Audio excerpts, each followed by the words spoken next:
മനുഷ്യൻ എന്ന വർഗത്തിന് മേൽ നമ്മൾ കൊടുക്കുന്ന പ്രതീക്ഷകൾ അമിതമായതിനാലാണ് ഈ ലോകത്തിൽ കൂടുതലും മനുഷ്യർ ദുഃഖിക്കുന്നത് എന്നുള്ള കാര്യം നമുക്ക് ഓർമ്മ വേണം. മനുഷ്യൻ നമ്മൾ കഥകളിലും കാവ്യങ്ങളിലും ഗ്രന്ഥങ്ങളിലും വായിച്ചറിഞ്ഞ പോലെയുള്ള ഒരു ജീവിയല്ല. മനുഷ്യൻ ഈ ലോകത്തിലെ ഏറ്റവും ചതിയനായ ഒരു ജീവിയാണ്. മറ്റു പല മൃഗങ്ങളെയും മനുഷ്യൻ കയ്യിലടക്കി വെച്ചിരിക്കുന്നത് ചതി ഉപയോഗിച്ചുകൊണ്ടാണ്, അല്ലാതെ സ്നേഹം കൊണ്ടുള്ള ഒരു കരാർ കൊണ്ടൊന്നുമല്ല.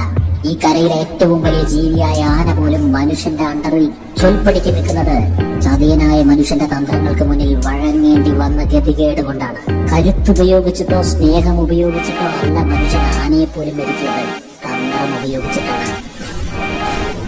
അതുപോലെ തന്നെ മനുഷ്യൻ ഏറ്റവും സ്വാർത്ഥനായ ഒരു ജീവിയാണ്.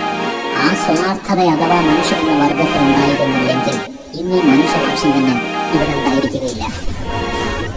ഈ ലോകത്തിലെ ഓരോ ജീവികളും മറ്റു ജീവികളെ വേട്ടയാടുന്ന ഒരു സ്വഭാവമുണ്ട്. ഈ വേട്ടയാടൽ സ്വഭാവത്തിൽ ഒരു ജീവിക്കും വേട്ടയാടാൻ പറ്റാത്ത വിധം സ്വയം തന്റെ കഴിവുകൾ കൊണ്ടും ചതികൾ കൊണ്ടും വളർന്നപ്പോഴാണ് മനുഷ്യനെ ഭൂമിയിലെ ഡോമിനേറ്റ് ചെയ്യുന്ന അനിമലായി മാറുന്നത്.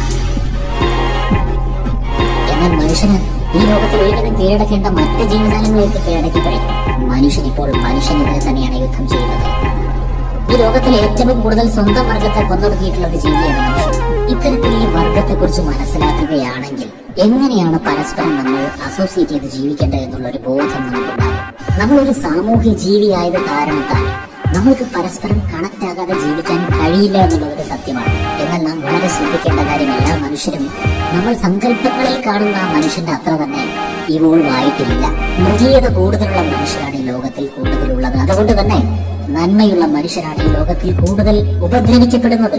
കൂടുതൽ നന്മയുള്ളവർ കൂടുതൽ ഉപദ്രവിക്കപ്പെടുന്നു. സ്നേഹം പഠിപ്പിച്ചവനെ കുരിശിലടിച്ചു കൊന്നതും സ്വാതന്ത്ര്യ സമരം നയിച്ചവനെ വെടിവെച്ചു കൊന്നതും ഒക്കെ ഈ നാട്ടിലാണ്. നന്മയുടെ സന്ദേശമായി സമൂഹത്തിൽ ആര് വന്നാലും ക്രൂരമായ പീഡനങ്ങളാണ് സമൂഹം അവർക്ക് നൽകിയിട്ടുള്ളത്. എന്തുകൊണ്ടെന്നാൽ ലോകത്തിൽ എന്നും 85-90% എന്ന് പറയാം അത്രയും മനുഷ്യർ ഇന്നും ബയോളജിക്കലി മാത്രം മനുഷ്യനായി മാറിയിട്ടുള്ള, സൈക്കോളജിക്കലി മനുഷ്യരായി മാറിയിട്ടില്ലാത്ത മനുഷ്യരൂപങ്ങളാണ് മനുഷ്യ ശരീരത്തിൽ സഞ്ചരിക്കുന്ന മൃഗങ്ങൾ. മൃഗം എന്നീ വാക്കിനെ അത്ര തരം താഴ്ന്ന ലെവലിലൊന്നും എടുക്കേണ്ട ആവശ്യമില്ല. മൃഗം എന്നതുകൊണ്ട് ഞാൻ ഉദ്ദേശിക്കുന്നത് ഭക്ഷണം കഴിക്കുക, ഉറങ്ങുക, ലൈംഗിക ബന്ധത്തിൽ ഏർപ്പെടുക, തന്നെ ഉപദ്രവിക്കുന്നവരെ നശിപ്പിക്കുക. ഈ 4 ചിന്താഗതികളെ ബേസിക് ആയിട്ട് കൊണ്ട് നടക്കുന്നവരെയാണ് മൃഗാവബോധത്തിൽ ജീവിക്കുന്നവരെന്ന് പറയുന്നത്. ബേസിക് ആയിട്ട് ഒരു ആനിമലിന് ഉണ്ടായിരിക്കുന്ന പ്രധാന ക്വാളിറ്റീസ്. ഈ ക്വാളിറ്റീസിനെ മാത്രമാണ് ക്വാളിറ്റീസ് എന്ന് കരുതി നടക്കുന്നത് മനുഷ്യരൂപം മാത്രമുള്ള മൃഗങ്ങളാണ്. ഇത്തരത്തിലുള്ള മനുഷ്യർ ധാരാളമുണ്ട്. അതുകൊണ്ട് മനുഷ്യത്വത്തിന്റെ ഉയർന്ന മൂല്യങ്ങളുണ്ടല്ലോ, ഇതെല്ലാം ഈ ലോകത്തിലെ എല്ലാവരുടെ മുന്നിലും ചെലവാകുമെന്ന് നിങ്ങൾ കരുതരുത്. ഉയർന്ന മൂല്യങ്ങൾ ചീപ്പായ മനുഷ്യരുടെ മുന്നിൽ ചെലവാക്കിയിട്ട് തിരിച്ചെന്തെങ്കിലും പ്രതീക്ഷിച്ച് ജീവിക്കുന്നത് ഈ ലോകത്തിലെ ഏറ്റവും വലിയ മൗഢ്യമാണ്. നിങ്ങൾക്ക് ഉയർന്ന മൂല്യങ്ങൾ ഉപയോഗിച്ച് ജീവിക്കണമെങ്കിൽ നിങ്ങളുടെ മുന്നിൽ ആ മൂല്യം സ്വീകരിക്കുവാൻ നിൽക്കുന്ന വ്യക്തി അതിന് യോഗ്യനാണോ എന്നുള്ള പരിശോധന ആദ്യം നടത്തേണ്ടതാണ്. നിങ്ങൾക്ക് സ്നേഹമുണ്ടാകാം, അനുകമ്പയുണ്ടാകാം, അന്ധമാകാതെ ശ്രദ്ധിക്കണമെന്ന് മാത്രം.